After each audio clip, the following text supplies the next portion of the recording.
La criminalité sur la faune, c'est le sujet de ce jour qui nous a intéressés dans votre rubrique Matin Environnement. On en parle tout de suite avec notre invité après avoir regardé ceci. Kilogrammes d'ivoire saisis et 3 trafiquants arrêtés.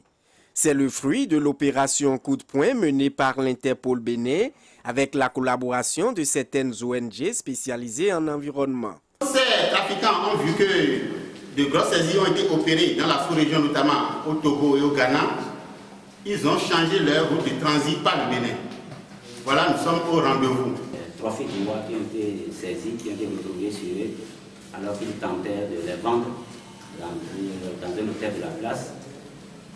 Le poids fait 30 kilos et évalué à plus de 10 millions de francs au Bénin.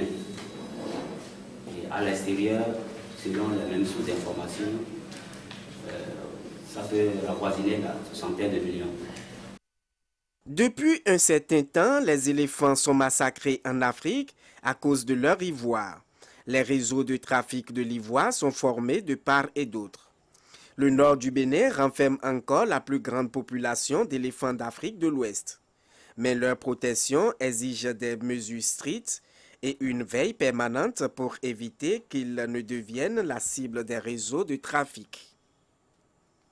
C'est pourquoi les autorités de la police nationale et celles des forêts et ressources naturelles invitent la population à la coopération. Nous saisissons cette opportunité pour demander à notre population de ne pas avoir de craintes par rapport aux dénonciations de ceux-là qui passeraient ou bien qui existeraient sur le territoire national pour commettre ce genre d'infractions.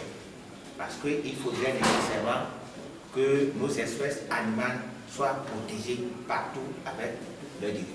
C'est un cri de cœur que nous lançons à l'endroit des populations, car il n'est pas rare de voir sur certains stades des objets d'art à base d'ivoire. Nous voudrons sensibiliser la population que le commerce d'ivoire est interdit. Et l'interdiction n'est pas venue parce que l'animal est seulement fragile, mais c'est parce que c'est un animal qui est intégralement protégé et qu'il est menacé d'extinction.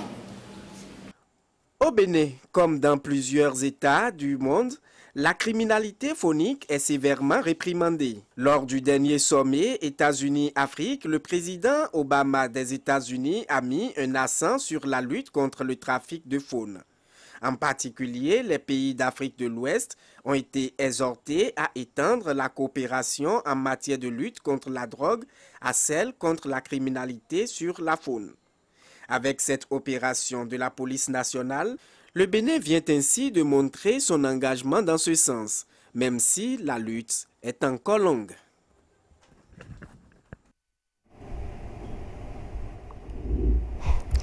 William Apollinaire Tchoki, bonjour. Bonjour Nadia Sani. Comment ça va ce matin? Grâce à l'Éternel. Alors on parle ce matin sur Matin Environnement de la criminalité faunique. C'est exact, Nadège, criminalité sur la faune, on l'a vu tout à l'heure en image, des gens qui tuent allègrement. Les éléphants enlèvent seulement l'ivoire, les vendent à l'extérieur et voilà que le commerce est interdit. Bonjour Luc Matteau. Bonjour Nadège, bonjour William, bonjour les téléspectateurs. Vous êtes le directeur fondateur de criminalité, de conservation justice. C'est ça. J'ai envie. Alors, vous êtes une ONG qui s'investit dans la lutte contre l'impunité, la criminalité faunique et forestière. Bonjour, avec vous, on va parler un peu de ce qui se passe dans la sous-région ouest africaine par rapport à la tuerie qui se fait sur ces animaux. On enlève seulement l'ivoire. Alors, quand on parle de votre ONG, qu'est-ce que vous faites concrètement? Je veux d'abord qu'on présente un peu votre ONG avant qu'on entre dans le vif du sujet. D'accord. Donc nous, on est actifs maintenant sur 9 pays, le Bénin étant le 9e pays, et on appuie les gouvernements dans cette lutte contre le trafic de faune, mais aussi par rapport à l'exploitation forestière illégale dans certains pays. Donc moi, je suis basé au Gabon, mais on est également au Congo, Cameroun, Centrafrique, Guinée, Sénégal, Togo, Kenya et maintenant Bénin. Donc on appuie les gouvernements dans cette lutte qui a pris vraiment une grande ampleur dans le monde. Le trafic de faune, c'est le 3/4e trafic au monde. Il y a la drogue, les armes, on classe parfois la faune à la 3e position. Donc ça représente 15 à 20 milliards de dollars. Donc voilà, c'est un gros trafic qui alimente des mafias, des réseaux criminels, du terrorisme.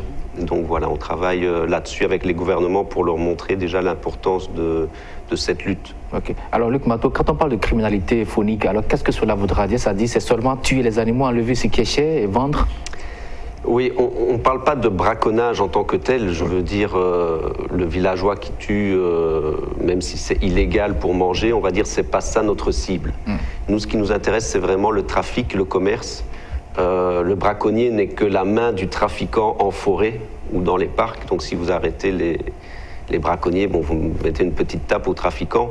Ce qu'il faut, c'est remonter la chaîne. Il faut savoir que les trafiquants, ils sont pas en brousse, ils sont à Cotonou, à Libreville, à Douala, à Pékin, à Shanghai ou à Washington ou en Europe, pourquoi pas. Donc voilà, on essaie plutôt de travailler dans les centres urbains. Et donc on aide les autorités avec des formations, avec des informations qu'on peut leur donner. Et puis, comme on l'a vu il y a 2 jours, il y a des arrestations. Là, c'était avec Interpol et la police judiciaire. Donc on remercie vraiment les autorités qui se sont engagées très rapidement dans cette lutte quand ils ont compris que ça représentait beaucoup d'argent et que ça alimente d'autres formes de trafic. On a beaucoup de cas de trafiquants d'ivoire qui sont également dans le trafic de drogue, dans le trafic d'armes. Donc voilà, ça a beaucoup d'implications. Alors il paraît que c'est une infime partie qu'on a présentée hier à la presse. Il paraît que les gens avaient près de 300 kilos d'ivoire. Oui, c'est ce que l'enquête révèle. C'est vrai que souvent ils ont un stock assez important. Et quand ils essayent de vendre, ils ne vendent pas tout d'un coup, surtout quand c'est des nouveaux acheteurs, on va dire. Donc là, je crois qu'il y a la saisie concerne 30 kilos d'ivoire. Mais ça représente quand même déjà pas mal d'argent. Ça a combien à peu près? Écoutez, le prix varie évidemment quand on est au village. C'est peut-être 50 000 100 000 dans les villages au Gabon. À Libreville, c'est plutôt 100 000 le kilo. Ici, à Cotonou, c'est sans doute plutôt 200 000. Et en Chine, c'est 700 000 francs. 700 000 le kilo? Le kilo, voilà. Donc c'est et les 300 kilos peuvent faire à peu près combien? Vous faites 300 fois 600 000, ça fait... Un petit calcul. Ça fait 180 millions. Ça fait 180 millions en Chine. En Chine, oui. Alors aujourd'hui, comment faire pour arrêter ce trafic, j'allais dire? Alors on a dit que le commerce est interdit, mais pourtant ça prend d'ampleur. Et justement, c'est parce que on a beaucoup confondu le trafic avec le petit braconnage. Et donc déjà les législations ne sont pas toujours adaptées, même si au Bénin quand même... La législation est forte, puisque le maximum, c'est quand même 5 ans de prison. Mais souvent, les lois ne sont pas priorisées. Et donc, il y a assez peu de condamnations. Il y a assez peu de cas qui sont amenés devant les procureurs, devant les juges.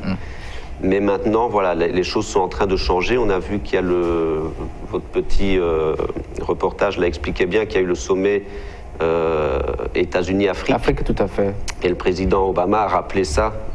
Et a demandé que l'ivoire soit, on va dire, considéré comme de la drogue pour que la coopération en matière de lutte contre la drogue concerne aussi maintenant l'ivoire et d'autres produits comme les cornes de rhinocéros. Les cornes de rhinocéros, le prix, c'est aussi cher que la cocaïne pure. Donc vous voyez, on comprend que ça alimente beaucoup de choses. Et donc voilà, c'est devenu maintenant une forme de priorité pour les États-Unis et pour certains États africains aussi. Il faut savoir par exemple qu'au Kenya, les attentats qui ont été faits au centre commercial à Nairobi il y a 2-3 ans, c'est le groupe Al-Shabaab, des Somaliens, eux ils se financent avec l'ivoire. Boko Haram, au nord Cameroun, ils ont tué des éléphants pour faire le trafic d'ivoire parce que ça leur permet d'acheter des armes. On a des Soudanais qui sont venus jusqu'au Cameroun pour tuer des éléphants, qui ont tué aussi des militaires camerounais, des militaires tchadiens. Donc on comprend que maintenant c'est devenu un problème de sécurité nationale et internationale. Alors quelles sont donc les actions que vous menez donc pour éviter véritablement ce trafic? Donc les actions, elles sont multiples. On travaille d'abord, on explique, on informe, on montre aux autorités, aux forces de l'ordre la problématique, même si, bien sûr, il y a déjà pas mal de gens qui sont informés de ça. Donc on forme, on informe, on peut donner des informations. Nous, on est sur 9 pays, donc c'est l'ivoire qui a été saisi, il vient surtout du Gabon et du Congo. Donc nous, on a déjà des informations depuis ces pays par rapport aux trafiquants. On connaît beaucoup de trafiquants, donc on peut donner ces informations-là. On peut aider aussi de manière opérationnelle s'il y a des arrestations. On a des juristes aussi qui se spécialisent là-dedans et qui peuvent aider les autorités, aider les magistrats pour justement pour les informer sur cette législation. On multiplie la loi, on diffuse. Donc voilà, on est autant dans les aspects de formation, mais aussi vraiment d'appui opérationnel sur le terrain et de communication comme on le fait aujourd'hui. Alors vous avez dit que la législation elle est forte ici au Bénin, 5 ans de prison quand on vous arrête, mais ailleurs c'est sûr que ce n'est pas aussi corsé. Alors comment faire pour une action conjointe entre tous ces pays pour arrêter, ou du moins réduire quand même ce trafic? Oui, on se rend compte en effet que c'est souvent dans les zones de frontières qu'il y a le plus de difficultés, avec certains pays qui ont des législations assez faibles ou qui ne font pas trop appliquer leur législation. On a le Nigeria qui est assez proche. La législation est vraiment caduque au Nigeria et c'est la base forte du trafic d'ivoire de Dakar jusqu'à Kinshasa. Donc il y a beaucoup de réseaux criminels qui organisent le trafic d'ivoire là-bas. L'ivoire qui vient du Gabon, du Congo, qui passe par le Nigeria, qui est exporté vers l'Asie, la Chine en particulier, mais qui passe aussi parfois par le port de Cotonou. Lomé était vraiment une grosse plaque tournante. Là, les autorités ont plus ou moins réglé le problème. Grâce à des arrestations justement. Donc voilà, l'idée c'est d'impliquer tous les pays et on espère que le Nigeria, la République démocratique du Congo aussi vont s'engager comme l'a fait déjà le Bénin dans cette lutte. Ben, si on dit qu'on a 300 kilos qui n'est toujours pas retrouvé, est-ce qu'on ne pourrait pas dire que le Bénin est devenu une plateforme de ce commerce? Est devenu, je pense que ça l'est, ou ça l'est depuis plusieurs années. Lomé, c'est vrai, était la plaque tournante. Il y a eu 12 tonnes et demie qui ont été saisies, soit à Lomé... 12 tonnes et demie. Voilà. À Lomé, il y a eu 4 tonnes et demie, et puis 2 tonnes à Hong Kong, 6 tonnes en Malaisie, mais qui venaient de Lomé. Donc 12 tonnes et demie, ça représente 3000 éléphants. 3000 éléphants tués. Voilà, ça c'est ce qui a été saisi. Il y a eu des études génétiques, ça vient du Gabon et du Congo. Mais maintenant que le port de Lomé a été fermé, parce qu'il y a des scanners qui contrôlent tous les containers qui sortent. Donc c'est un peu grâce à ça qu'il y a eu cette saisie de 4 tonnes d'ivoire en février cette année à Lomé. Donc on comprend très vite que les trafiquants ont plus intérêt à passer par Cotonou, parce qu'il n'y a pas de scanner au port, parce que c'est un port où il y a beaucoup de trafic aussi, beaucoup de mouvements de containers. Donc ça facilite évidemment l'exportation d'ivoire, l'exportation illégale, évidemment. Est-ce qu'on a la chance de retrouver le reste du produit qui est dans la nature? À mon avis, c'est déjà trop tard. Hein. Vous savez, c'est des réseaux assez organisés, donc l'ivoire est sans doute déjà dans un autre pays, ou alors en tout cas caché dans un endroit ici à Cotonou, donc c'est pas évident de retrouver. Alors j'allais demander à Luc, s'il a fait un tour au niveau de nos réserves de faune, à Pendjari ou au Parc W, vous avez vu? Oui, je suis allé à Pendjari, c'est très, très beau d'ailleurs, c'est sans doute le plus beau parc d'Afrique de l'Ouest. C'est sans doute le seul parc qui peut vraiment rivaliser avec... les parcs d'Afrique de l'Est, avec le Masai Mara, etc. Et en plus, il n'y a pas trop de touristes. Ça veut dire qu'on peut voir les animaux sans avoir 30-40 touristes autour de soi. Donc oui, ça vaut vraiment la peine de visiter. Alors, Luc, qu'est-ce qu'on fait alors de tous ces ivoires saisis? On espère qu'ils ne vont pas repartir dans la nature d'abord, ça c'est sûr. On a eu beaucoup de cas au Congo, au Gabon, où les tribunaux du jour au lendemain sont vidés. D'ivoire qui disparaît, donc on espère qu'ici ça ne sera pas le cas. Au Gabon, les autorités ont brûlé leur stock il y a 3 ans, 5 tonnes d'ivoire qui ont été brûlées. C'est pour montrer un message, donner un message assez fort aux trafiquants, de dire voilà, ici on ne blague pas sur ces problèmes-là, même si au Gabon la loi maximum c'est 6 mois, donc c'est un peu paradoxal, mais bref. Et donc, on espère qu'ils seront bien sécurisés, et pourquoi pas brûlés, parce que c'est un message fort du Bénin vers la communauté internationale, vers les États-Unis, vers l'Europe, la Chine et la Chine. Et il faut savoir que quand on brûle l'ivoire, on reçoit aussi, après, beaucoup d'appuis techniques, financiers, pour lutter contre ce fléau. Par contre, quand vous avez vos stocks d'ivoire qui se vident, bon, on comprend évidemment que ce n'est pas encourageant pour les bailleurs et pour pour l'image du pays. Tout à fait. Alors aujourd'hui, l'actualité, vous le savez, et Luc, c'est la fièvre Ebola. Il paraît qu'il y a un lien entre la fièvre Ebola et le trafic d'ivoire. Oui, le lien, il est direct. On peut dire que Ebola est dû au trafic, pas d'ivoire, mais de faune. De faune. Voilà. Ebola, c'est le nom d'une rivière en RDC. Oui. Ebola. Et ça vient de là. Et donc, la souche qu'on a retrouvée d'Ebola en Guinée, enfin Guinée, Sierra Leone, etc., c'est la même, ça vient de RDC. Alors, comment Ebola de RDC arrive en Guinée? C'est pas très compliqué. L'Ebola est surtout transmis par les grands singes. Vous avez en Guinée les bonobos. Et la Guinée, c'est une plaque tournante du trafic de grands singes. La Guinée a exporté 150 chimpanzés vers la Chine en 2 ans, illégalement. Des bonobos également qu'on a retrouvés en Arménie, qui venaient de la Guinée. Il n'y a pas de bonobos en Guinée, donc ça vient de RDC. Donc on comprend très vite que ces chimpanzés qui ont été amenés de RDC en Guinée ont pu amener Ebola.